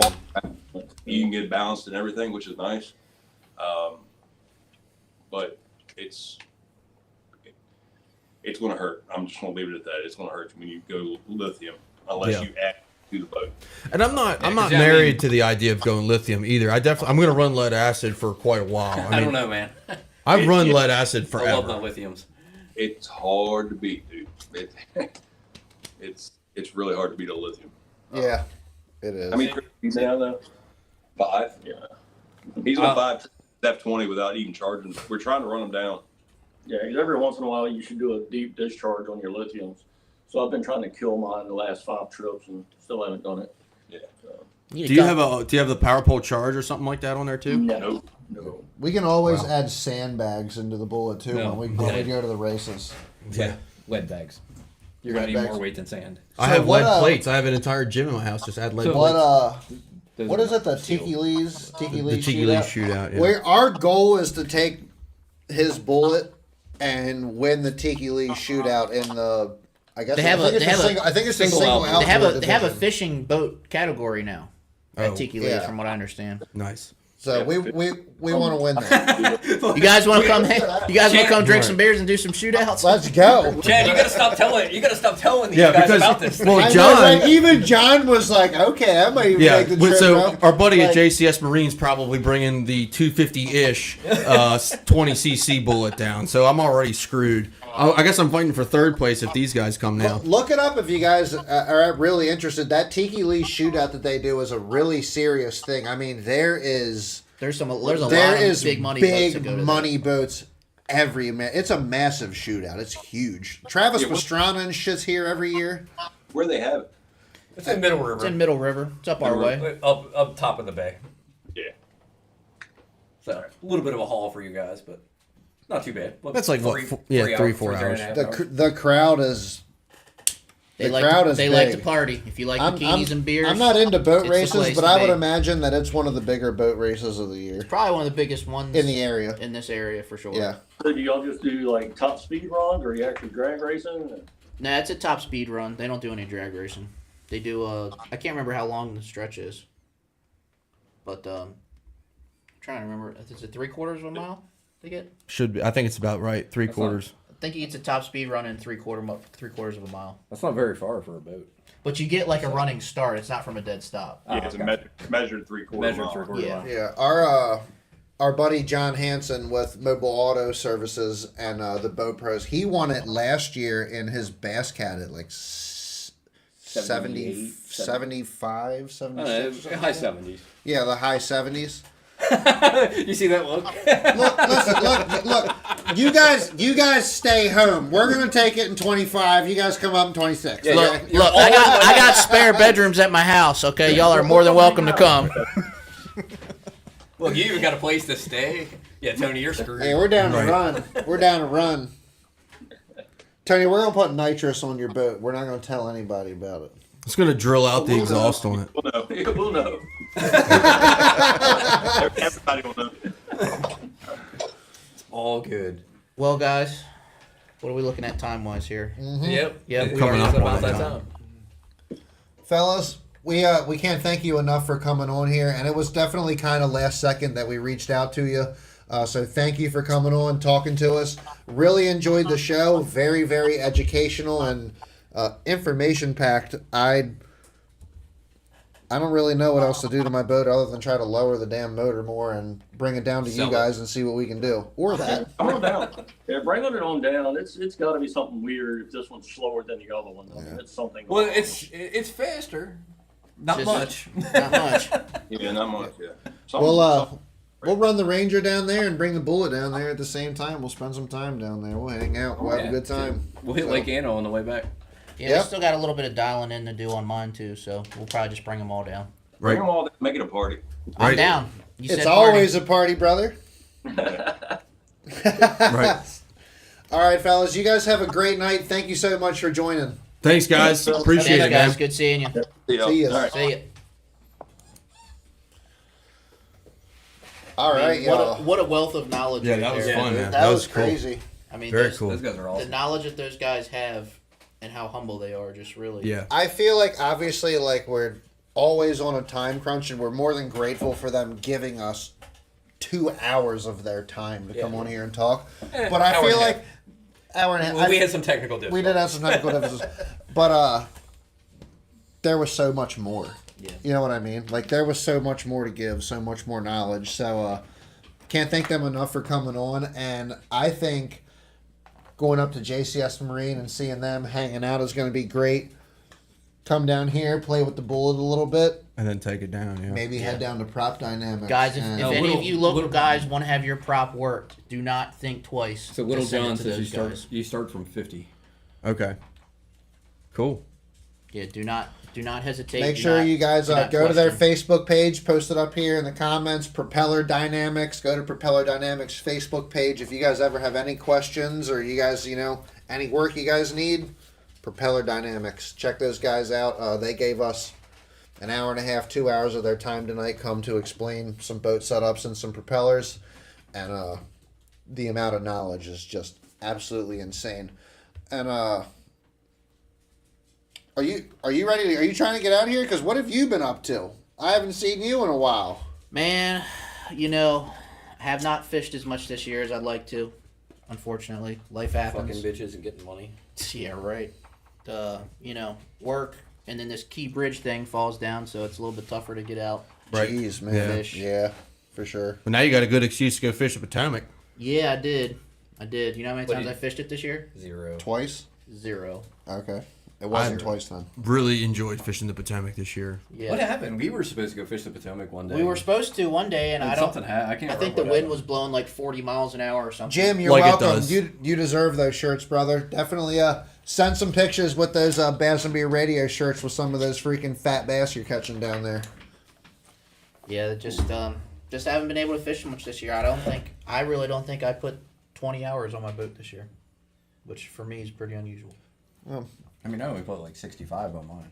Yeah, I mean it's That seems a little. Things change year to year. yeah. I mean it's life. Right. And hopefully next year will be a little bit more calmer for me. Right. I I didn't got fish to- nearly as much this year as I Yeah. did the previous year either. I mean, I I went fished down. more this year than I ever have. I fished a, Yeah. I fished a ton this year, but it was all on the company. Yeah, that was like me, except on Conowingo. Yeah, I mean, Christ I is the don't- only place I fish. I feel like. We fished the Ike tournament earlier in the year, and I was just kind of Yes, died sir. off after that. And just life happens. Life gets busy. Yeah. Right. Right. Well, and then like with that Key Bridge stuff, like that. Yeah, I mean, it It went didn't from- help whatsoever, especially the Thursday I mean, nighters. that killed you on the Thursday nighters. I mean, you came to like 2 of those, and you were like, yeah, screw this. It went from it taking me 30 minutes to get to Mariner to taking me an hour and 30 minutes to get to Mariner. It's not worth it. There's That's no, fine. I wouldn't not do it worth it. either. I wouldn't It's do just- it either. It's not worth it to me Right. because it also takes And an an hour hour and some change coming home. Right. At an hour and a half, it's probably. And, You the- just gotta, and like, it's not you like gotta- you fish good either. You know what I Right, mean? it's Just You go gotta the like way. stay Yeah. at me or Tony's place or Paul's place for like 2 or 3 days to like, to like make it worth And, it. to Work be from honest, work the from your laptop. gunpowder, to me, like it's fun to fish, but it fishes small. Like I get tired of it pretty Yeah. quickly. And, I and, get and tired of it especially real when it's quickly. not fishing great either. Yeah, like Even when it was Which it fishing, has not been. No. I mean, it was fishing good for me, up until August. But I still, because I was fishing it 3 days a week, I just got tired of I fishing. got tired of it this year. Like I mean, Because there's nothing I tried new. to get out maybe once every other week. Yeah. Is what I tried to do, and like when I'm there, I'm just I'm into it, but I'm like all right, this is boring. You fished the flats more this year than you've Yeah, fished in a long I time. fished some other. I tried to fish the flats a lot more this The year. I got flats, tired the of fishing flats the needs to gunpowder. happen. I need to go to. the Yo, flats Brian more. Dyson, what's going I'm on? gonna buddy? put some time What's into up, the B flats to the this year. Ryan? What's up, Dyson, my man? I'm gonna put a lot of time in on the flats this year, Yeah, like I did on be on the Conowingo flats last year. more. Yeah, I'm gonna not be lazy this year and just drive up there after work because I mean I have plenty of time to fish after work to get drive to the flats. I was just lazy this year and didn't feel like driving up there, but Right. I'm gonna spend a lot more time up there this year too. So. Oh yeah, has I've been been my I've been problem. eyeing that up all night. I was like, why is there a big package of deer jerky laying there and it hasn't been opened? Because we were talking to the fellers. So your dog comes out from deer jerky. Yeah, I'm gonna do a lot Thank you, of sir. random fishing this year, I think. Thank you. I did get to fish a Chickahominy for a weekend this year, which was fun. I do. That's probably Oh hell yeah! that is my favorite river to fish. I love to fish in There's a lot of Chickahominy. dog here. You mean you don't like the Nanacoke? Nanachoke. Right. Are you gonna fish TBF with me this year? I don't know. I was thinking I about need a it. partner. What do you guys I think? currently do not have a partner for the. God damn. I was definitely thinking about Bass it. and beef jerky. Mm-hmm. What do you guys think about a bass and beef jerky We would have to fish tonight. episode where we just eat beef jerky in front of you guys and talk about fishing? Deer jerky, but Deer jerky, beef jerky, caribou jerky, elk jerky. I'll get one of those subscription boxes. I do love me some elk jerky. This tastes pretty good. That's not How bad. much do I? I like it. You like it, Bubbers? Yeah, he got the piece I dropped on the floor. Here you go, Bear. Yeah, I wanna fish some different stuff this year. I think we should have a Chickahominy trip. I'll go to Chickahominy. I really like that place. Springtime? Try to catch a 10-pounder. Dude, you can still catch 10 pounders in the summertime. Yeah, I know, but I want a better chance at catching a 10-pounder. I mean, we could do that too. We went Labor Day this year. If you want to catch a 10-pounder, go to Lake Anna right now. No. Dude, they're catching some studs on the cold side right now. You catch a 10-pounder out on the flats right now. You had a better chance of catching a 10-pounder on Chickahominy than you do at Lake Anna, the Flats, Smith Mountain. What about Conowingo? They're just bigger there. The biggest bass on the flats always come out of the dead of winter. Always. Oh yeah. The 9s, the 10s, they always come out. Both Rarely. That's anywhere. I will say that both 10s that have been weighed in on Upper Bay were in April. When they're fat. Still cold. State records all came in from January. Yep. Potomac. Spoils. Silver Buddy. I heard it was a golden buddy Actually, with silver accents. It was an XPS laser blade, if you want to get technical. Really? I had no idea what it was. I know it was a blade though. It was somebody that threw a bait at the right spot at the right time. You want to know what?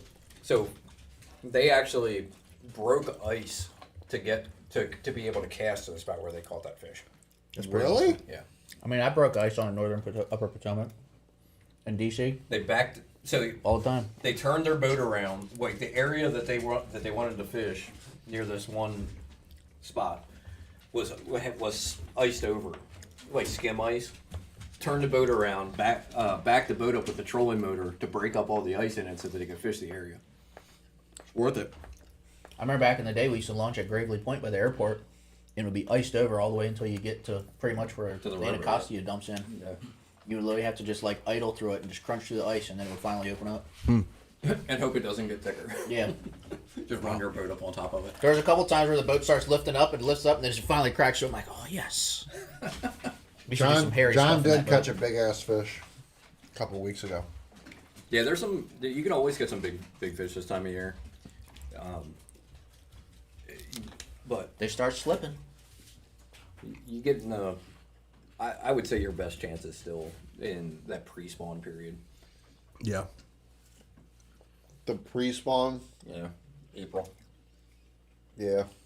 What about? March to March. Yeah, I was gonna say like End of March. late March, Late early March April. late March into mid-April. It's Man, a it's gonna be- grind, man. It's a grind though. It's cold, and it's a grind. You gotta love fishing to be out this time of year. Yeah. You really gotta. I love duck hunting, so that's what I'm doing. I don't love fishing enough to fish. I Tomorrow. love snowboarding. So If I can't I'm feel my sleeping in. fingers, I'm not going fishing. Yeah, I agree. Unless it's at Lake Anna. Yeah, we'll go to Anna and smoke them. Right. Because you can't feel your fingers. But I'm looking you're forward to catching that 50 trip. a day. You can feel the rod. You can feel the fish on the end of the rod. The I'm key gonna is to fish. go and fish and catch fish so your hands warm up when you lip them. Right. It might take me a while to get to the pools that I need to get to, but I'm gonna get Yeah, there. you'll get there. Oh, you can At 40 miles at an 40 hour. mile an hour. you'll be You can fine. be from one end of the hot side to the other end of the hot side in like 12 minutes. When I I first just remember started, being in your boat and it was just retarded. It Just was don't like, blow your lower unit when you're down there. and don't call the guy who's got an eighth of a tank of gas to pull you back in. Right. I like, hey Chad, is that gauge say it's really low? Yeah, I'm like, oh shit, this ain't good. Right. So we should just tell that whole story while we're here, because your lower unit blew up, didn't it? Yeah. So his just lower grenaded. unit blows up, and you run out of gas while towing him. We were definitely going to run out of gas, and we tried to make it all the way back to the house. So you just went to some random boat ramp. So I went to some random boat ramp. I knew that the lock on it had a Didn't lock, have a lock. but the link had a link where you could just literally hand disconnect it. I was like, we're gonna tow you that ramp right there, and we'll come pick you up with the truck. Yep. So then we go get Tony's trailer, and we back it in, and the trailer bunk Andrew, turns are they- sideways. Yeah. Are the perch in yet? I caught some in the Northeast last weekend while I was bass fishing, but I don't know if they're really in yet. Sorry, And I mean, then, you're up. anyways, so we put Tony's boat on the trailer. Well, we put one of the buckles on there, and the wind was blowing, and it Yeah. blew the whole boat and the trailer completely off the side of the boat ramp and jackknife. Yep. Dude, And we're all we were we're all sitting- laughing so hard we don't know what to do. Yeah. Well, then I casted a whopper plopper over the dock with the 65-pound braid and just righted the ship. And I have it pulled on out. video somewhere. I saw I the can't Everest, remember. yeah. We had Tony's boat got on there sideways or some shit. We had to back him back in, and he didn't take the straps off. So I backed him back in, and the whole boat just floated off the freaking. It was crazy. The wind I'm was looking blowing at its it. ass There's off. the video. I'm like, yo, is your boat floating right? Is the freaking trailer floating right now? Well, Yes. the boat starts swinging this way, and I'm like, wait, where's the trailer? I'm like, oh crap, the trailer's still attached to it. Yep. Yeah, that's right. It It's floated. com- It floated it's the floated trailer. The ramp's here, and the whole boat and trailer's over here. I'm like, well, he can't pull out because there's not going to be nothing for him to go to. Yep. That was funny. It floated the floated the fucking trailer. We We literally laughed. just casted the whopper plopper over and just Yeah, he literally tied a whopper plopper to his cleat and stood on the dock and just reeled it in. Yep. I'm like, there's no way this is going to work. Andrew, thanks for I'm like, joining, holy brother. crap, it did. We got Andrew Donahue with 40 East Fishing on here. He's your your local snakehead guide. If you are interested in catching some snakehead this springtime, So that whole real hot Lake time to Anna get some non-fingers snakehead, thing, hit up Andrew. 40 East Fishing. it's got to be the cold weather. Tag his page in the comments. Still happens to me when I go in there. Because you go in the summer. Because I got fishing in the Northeast 2 weekends ago. Same exact feeling. No, it's same You know, thing. afterwards. I never had it anywhere else except for there. Just just from being cold, like my fingertips just hurt for, like the entire night. till Like when I woke go up in the next March day. and May, and even like I'm good. November when it's not that cold, Yeah. still same thing. I This just, shit I is just thought so about that the good. other weekend. when I it told happened. you, 'Cause I was like, I damn, wasn't this joking. Like this is just. I mean, they felt just like. It's like 3 days after you still can't feel your fingertips. Yep. Yeah, whatever. Shit happens. Yeah, See if I can Alright, catch y'all. another. See if I can catch another 22-pound bag. Right. Yep. I'll tell you what, guys. Make I got to water. get up at 4 in the morning, so I'm getting ready to bounce so I can get to the minefield on time. Well, hopefully it doesn't take me 2 hours to get home. Yes. You can always crash here if you want to hang out and get I drunk. know I could, but I'm gonna get back home. I like sleeping in my own bed. Right. I understand that. So, all right, y'all.